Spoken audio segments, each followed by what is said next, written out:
Hey, what's going on, man? Coach Tyler here with Black Diamond Softball and Fitness for Foul Pole to Foul Pole Daily. Today is January 8th. It's Monday. I hope you guys had a great weekend.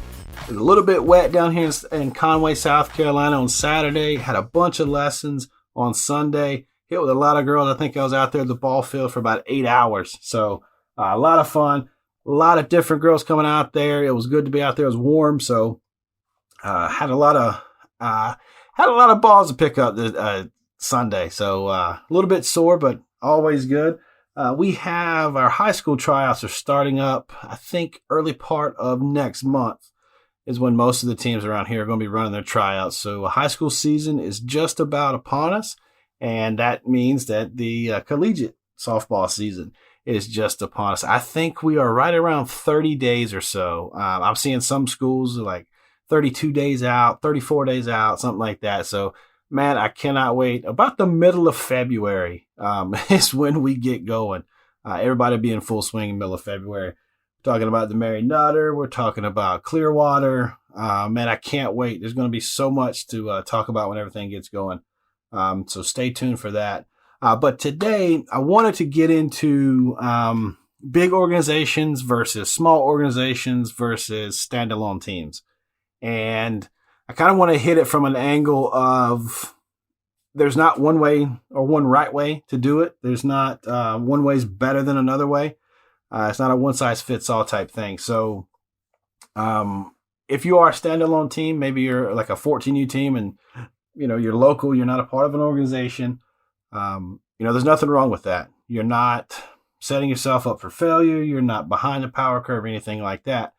I will say that there are different tournaments and different competitions, if you will, that it does benefit to have a big organization name just because that organization is known and there's sort of a track record and a history with having those teams and there's a certain pedigree. So it does help in those situations. And the same thing with regional and stuff like that. But on an individual basis, when we're talking about recruiting and that kind of stuff, at the end of the day, it's going to fall on that individual player and that individual team's head coach.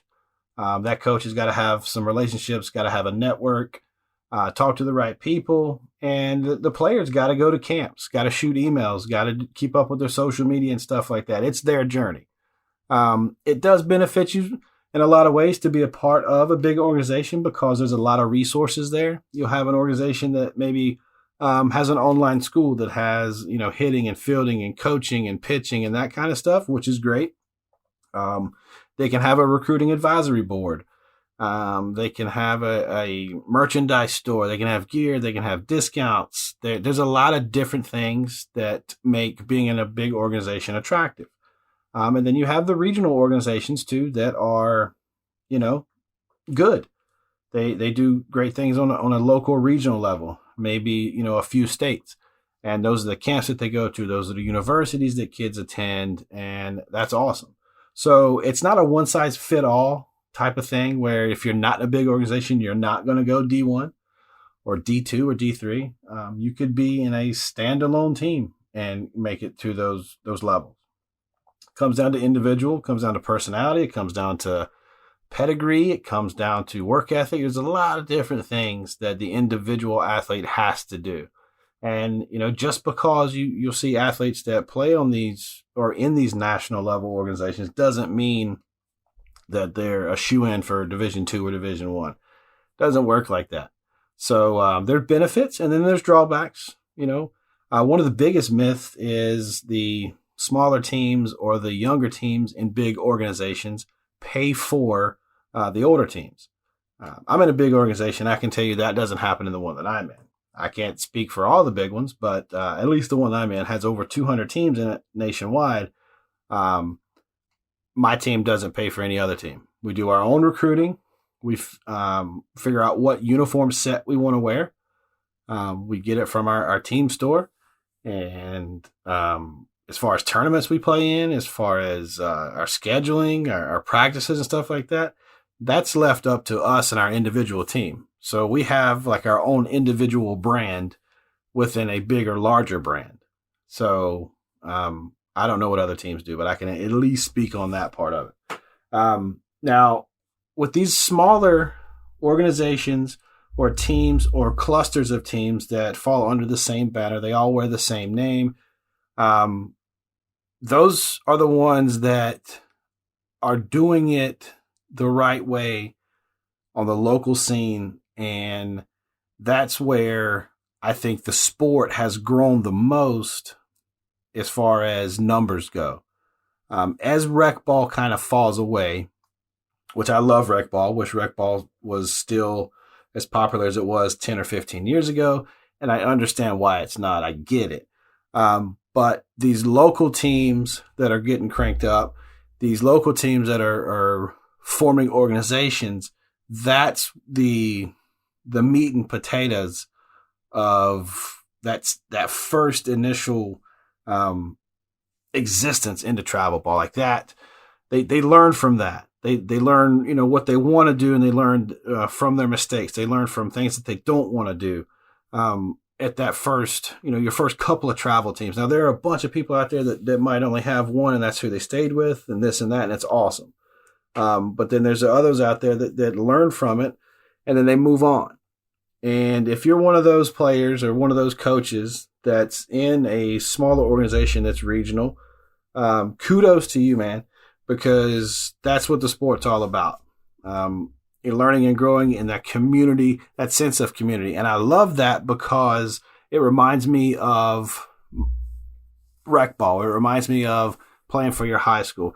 There's no better time to watch ball, for me at least, is like a Tuesday night under the lights at the high school at like 7 o'clock. And playing in an organization that kind of is, embodies that community.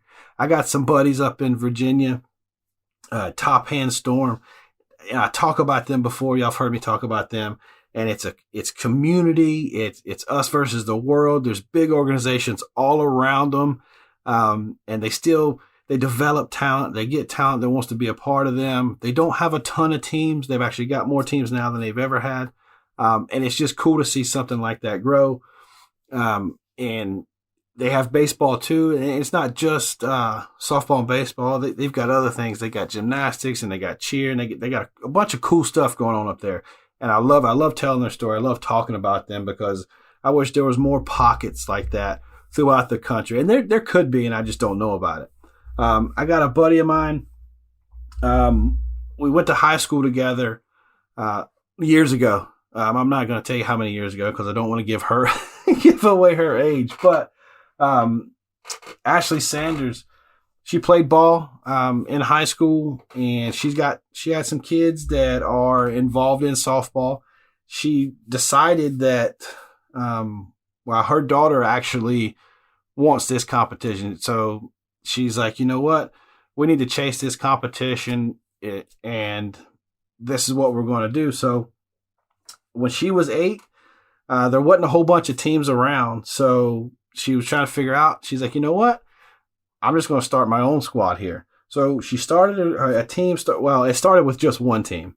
And then now, just because the way she does things, the way she is with people, the way she is with the game, the passion and stuff like that, it's actually grown now. So now they got an 8U team, they've got 2 10U teams, they got a 12, a 14, and now a 16U team. And all of this has been done within the first year of it being like an actual organization. So when you have someone that has a passion, that wants to do it the right way, that wants to make sure things are ran a certain way, you have a vision like she does, and you want the best for not only the players, but the coaches that are in the organization, the parents that are involved. You have someone like that. That's how these smaller organizations start, and that's how they get a name for themselves. It doesn't come overnight, but you have to start somewhere. So you got the Surrey Cyclones close to Pilot Mountain. You got the head of the organization doing big things. Doesn't need a big organization to back her.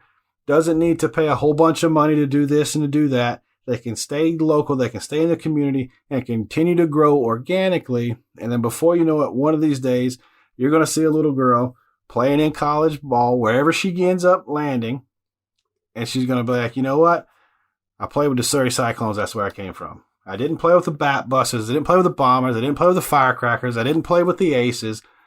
I play with the Surrey Cyclones. And to me, that's what it's all about.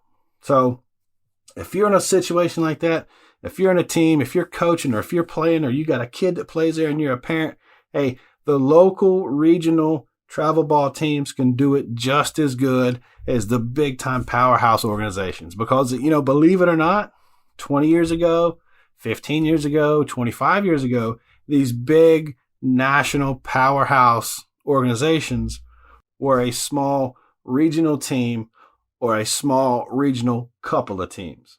So anyway, that's just my spiel on the big organizations versus the little organizations and that kind of stuff.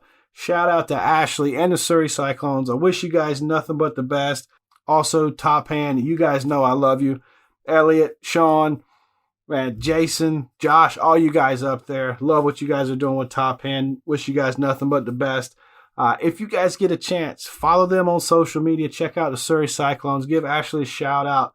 Check out what they're doing. Visit their website. I'll link their stuff below. Make sure you follow them. Grab some of their merch. Help out. Fundraise with them.